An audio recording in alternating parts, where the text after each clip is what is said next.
In the studio to start our Thursday with a freshly minted contract is the coach of the Australian cricket team, Andrew McDonald. Andrew, great to see you. Welcome. Good to see you, Gerard. Thanks. Congratulations. Thank you. Were you eager to continue? Yeah, I think it was the right time, and some discussions were unfolding about what the future looked like and where the direction of the group was heading, and really excited and grateful for the opportunity to lead in the next period of time. And there's some great challenges ahead as well. We're under no illusion that the challenges are going to hit us thick and fast like they have in the last 2 years. So we have those right in front of us, which we'll discuss at length. But the timeline is relevant here to the end of 2027 because 2027 is the super year. It is, yeah. It's pretty much what we've done in the last period of time. Ashes, World Test Championship, Ashes, World Cup, that congested period that we had previously. We're able to navigate through that successfully. But yeah, it's always a challenging one. Which cycle do you sort of align with, and what does that look like? And clearly this one's built around 2027, another opportunity at a World Cup.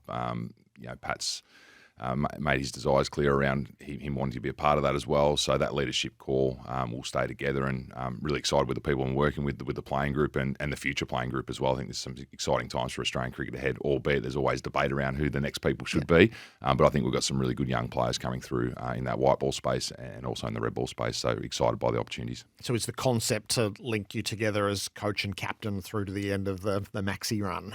I think that's probably a discussion for Ben Oliver in terms of the design and what that all looks like. But we were having discussions around the direction, the staff direction, and it just sort of made sense as a continuation of that conversation. Okay, what does it look like for us as a coaching group, a staffing group in the background? And obviously our big challenge is putting the right people around the players. And the players have been incredibly successful over a long period of time, but we underpin that, I suppose, in the back room, and putting the right people in those places is my great challenge moving forward as well. And it keeps all formats together? It does. It keeps all formats together. And I suppose one of the things that we probably haven't made sort of as public is that we're sharing that load as coaches. There's different tours that Andre Borovic leads, Dan Vittori, and Michael Divinuto. So we're sharing that workload. And I think that's what's made this possible. I think if I thought back to when I first signed with Cricket Australia and the daunting task of being one coach in charge, we've been able to share that, and that's probably representative of the coaching staff that we have around that we're able to do that. I don't think it's probably unique in a sense. I don't think many other countries around the world operate that way. What's the advantage in your mind of doing it like this? I think the workload. I think the obvious one that anyone asks is, how long can you go for based upon what's in front of you? I think if you're sharing that load and you're happy to step out, and we've seen that even with Paddy and Mitch Marsh sharing the captaincy load as well. I think that's incredibly important to make sure that you're fresh at the right times. Clearly there are different priorities in the schedule that is so congested with the match opportunities that present. So to have the ability to chop in and out, to give each other a breather. But also, even taking this summer, for example, I'm doing the one-dayers and then Andre Borovic's taking over the T20s. Clearly the priority on the back of the one-day series, it's important because of the Champions Trophy that presents in front of us, but the Indian Test summer is huge. So to be able to decompress leading into that, make sure that we've got everything lined up and ready to go for what is going to be a mega summer. Is it desirable to keep it all together from a strategic perspective, from a cultural perspective? So you said some nations split it with mixed success. Some have brought it back together. Why is it desirable to have it all together in Australian cricket, do you think? I think just with the crossover of players in all the formats at the moment, I think that's critically important as well. So the players that present in our white ball teams are very similar to those who present in the red ball team. So I think a little bit of continuity around that. It wasn't that long ago that we were talking up England's split coaching model as the way to go, and now they've gone back to pretty much one coach, and I'm not sure whether Brendan will share the load with other coaches within that. But I think it's the right fit for us at this point in time. And it's not to say that it's the right model moving forward or what it looks like in the future. But at this point in time, I think it suits us nicely. And continuity of captain, coaches, in and around the group, messaging, you're able to keep it all together. And it's allowable because of the coaches and the players that we've got in the room at this time. I'm sure the job has its stresses, and clearly the travel the travel schedule is a big part of that. Does it give you a moment to go, what do you love about it? When you come to resign? It does, yeah. I mean, you get out of bed each morning and you're excited to go to work, and the job satisfaction's high, and presenting opportunities to players to go out there and be the best versions of themselves, and you get great satisfaction out of that. And I think as a coach, one of your the moments that you really enjoy is when you can just sit back after a game and you can see the joy within a change room on the successes that you've had. And we've had some great successes over the last couple of years, and that gives you great satisfaction and keeps you moving forward. And critically important is the support from your family as well to make it all possible.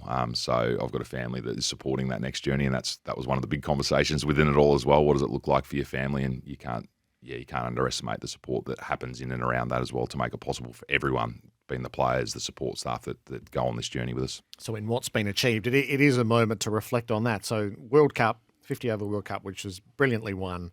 The World Test Championship to bring the mace home, and the Ashes retained. Probably not everything that you wanted, but the Ashes retained. That's a good base, isn't it, for the successes that you've had so far?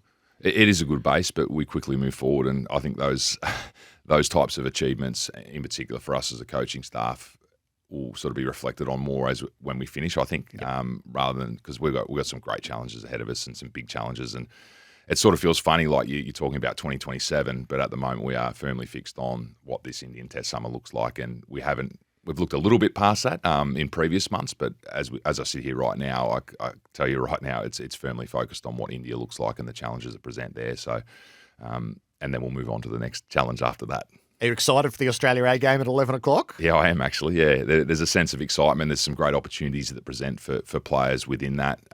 There's a clear debate happening around the nation, as it always does when it comes to selection, about who should open with Usman Khawaja. And yeah, we haven't answered that question yet, and we've been on the record that saying that we will answer it at the right time, and we'll give everyone a heads up as to what that looks like. But really excited for the opportunity that presents for those players that have been mentioned well and truly over the last couple of weeks. Is this, in fact, the ideal scenario, to have two games like this before you have to make your decision, for everyone to audition in their best possible way?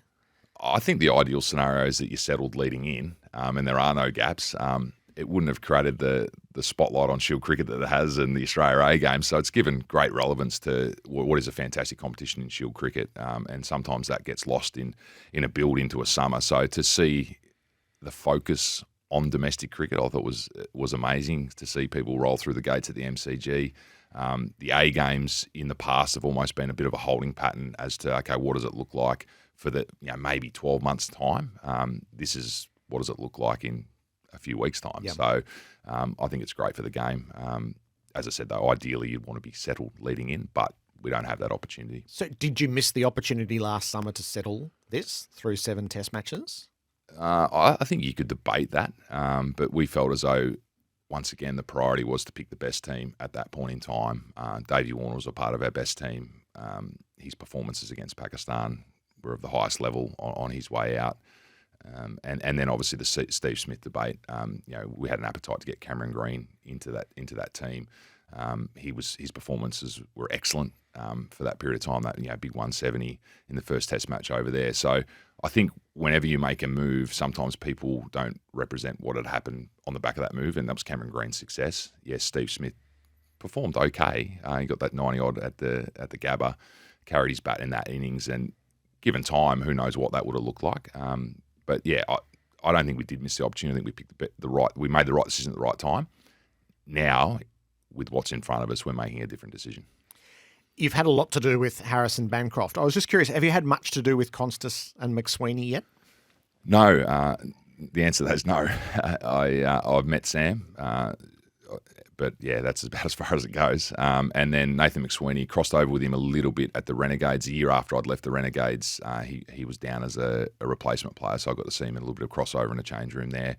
And yeah, I've had a lot to do, obviously, with Marcus, a little bit to do with Cameron Bancroft. But they're all in the mix. And the one thing I'd like to reiterate is that they're all really good players. And sometimes within the debate, we look to the negatives and we want to tear play. Every player that's mentioned is a very good player in their own right at first-class level. Our challenge is getting what it looks like against India as well, and I think that's been lost in the conversation around we need the best player with a skill set to perform against India, not always just the best performed. Is there a philosophical debate here as to what represents the future and what represents the past? There's two who that lights the way, and there's two who have served and been dispensed with at various times. Is that relevant in the decision that will ultimately be made? I think it's a factor within it all, and there is a body of work behind Cameron and Marcus that's it's hard to dismiss as well. They've been through it, and even if you look at the surfaces that they've played on, I mean, Sam Constas he hasn't played at the Wacker or Perth Stadium through my knowledge, and pink ball cricket he hasn't played a lot of, and then you go to the Gabba and they're the first 3 test matches. So the art of trying to work out what that player looks like on those surfaces against that opponent versus someone who's been there and done it, it is a philosophical debate and one worth having. You talk about transition of a team. I think the art is if you pick the right player and then you don't spin the wheels, so to speak, in terms of churning through the players, which was what we saw with Shane Warne and the spinner journey. If you get that right, then the transition is smoother. So, we've got a challenge ahead of ourselves as a selection group that every time a player does exit, then if we get the right one, then it's going to be a lot smoother. So that's a great challenge for us. Is it a bat-off? No, I don't buy into a bat-off. I love the fact that people do. It creates a lot of hype around it, so it's good for the game. But there's a lot of context that goes around the performances over the journey for every player. And obviously Sam's journey's only been 6 first-class games. Marcus Harris 100+, Cameron Bancroft 100+, and Nathan McSweeney somewhere in the middle of that. All of them are at different stages of their career, and as I said, all equally very good first-class cricketers, and we're hoping that one of them can make the leap into a test opener. Who's going to open hopefully today or in this game? That's I think Lachlan Stevens, that's his job or Tony Dottermain's odd duty up there. That's their job to disclose that information. But there's been some press around it, and all I'd say is that potentially the press around it has not been accurate. Okay. Do you have a mind to let all 4 open across 2 games, or a mix, or do you, obviously without tipping your hand, do you have a plan to give everyone an equal go, or just to find the right slot?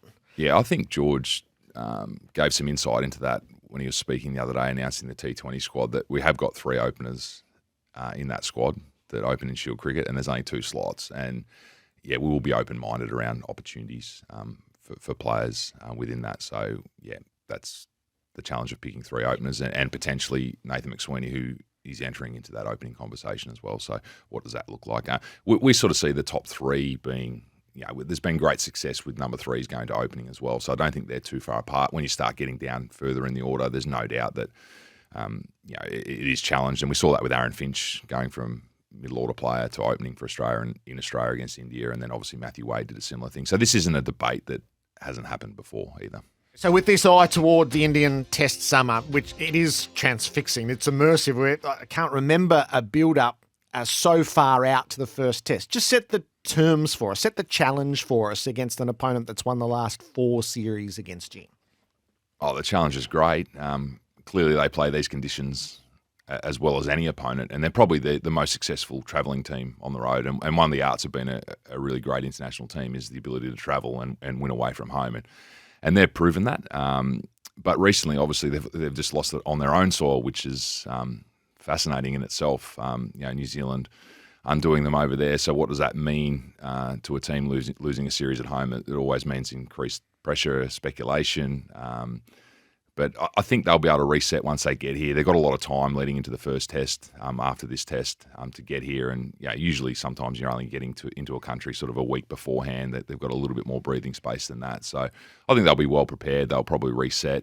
Mohammad Shami's a big loss for them. Our batters speak about his relentless nature and his ability to complement Bumrah. So I think that's a little bit of a loss. So anytime you've got a moving part around a sort of senior bowler, it'd be like us losing a Josh Hazlewood or a Pat Cummins. It does change the dynamic of what you're able to bring to the table.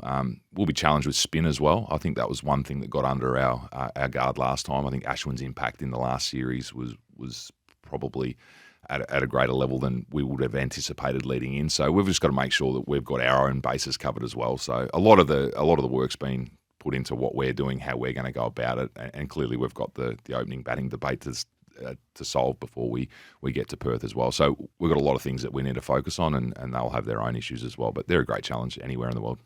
A lot of what they have is very familiar to us, and then there's this young Tyro at the top, Jacewell. How's he grabbed your eye? What sort of threat is he? Yeah, he is a threat. He's dynamic. His challenge will be like any player coming to Australia. 2 of the first 3 Test matches, Perth and Brisbane, I think they're a challenge in terms of the bouncing ball. We'll be able to attack him slightly differently than probably what he has been over his journey, which has been incredibly successful. I mean, he's almost a six-hitting machine in Test cricket. He's quite dynamic. So a lot of what he doesn't make sense to us, and they're probably the players that we put the most amount of time into. But as I said, Perth, pink ball test, he's not well versed in that, and then clearly, obviously, to Brisbane. So there's some challenges there for him. But in saying that, a player of that ability and talent, they learn quickly. That's what we've noticed with those young players that become the great players is they learn from challenge to challenge. So we've got a few in our change room, albeit a little bit older. He's a young star on the rise. In Australia's batting setup, so we're fixated on what happens at the top of the order, quite right. I feel like that's going to be academic unless the engine room makes industrial-sized runs. Is it time for that engine room to get back to their ways of making big totals? I think if you ask them, they would say that, that they would like more runs. You put context around it, the wickets have been trickier in Australia. There's been a lot more seam on offer, so we've seen the bowling numbers come down and the batting numbers come down, and it's probably, if you looked at it, it's probably the same ratio as it was before. Instead of batters averaging 50 and bowlers averaging 28, it's come down to batters averaging 40 and bowlers averaging 20. So I think relative terms, I think everything's remained the same based upon the surfaces. So I wouldn't critique them too harshly. But we need that engine room to perform. Usman Khawaja has been outstanding. Travis Head, Mitch Marsh has complemented them as well. Alex Carey's returned to form in New Zealand in the last Test match there, and obviously Marn as well. So our players will be well prepared, and we're looking for a big summer and plenty of hundreds, and that's probably what we lacked last year. But as I said, just the surfaces were tricky, and everything in relativity sort of made sense to us. On the bowling side of things, so last summer, the 7 tests, the 4 frontline bowlers did all the work. Do you have a mind toward the squad mentality that you have operated at times across a 5-test series against India with the quicks? I think the starting point for us and also the bowlers, and I've heard Josh Hazelwood speak about it, that was an outlier. So if we start from that point, then we're going to be stretched in terms of the depth of our bowling. And as I said, the return of Scott Boland was impressive at the MCG, had a long layoff with injury in the off-season. So to see him return the way that he did and pull up from that game was a huge positive.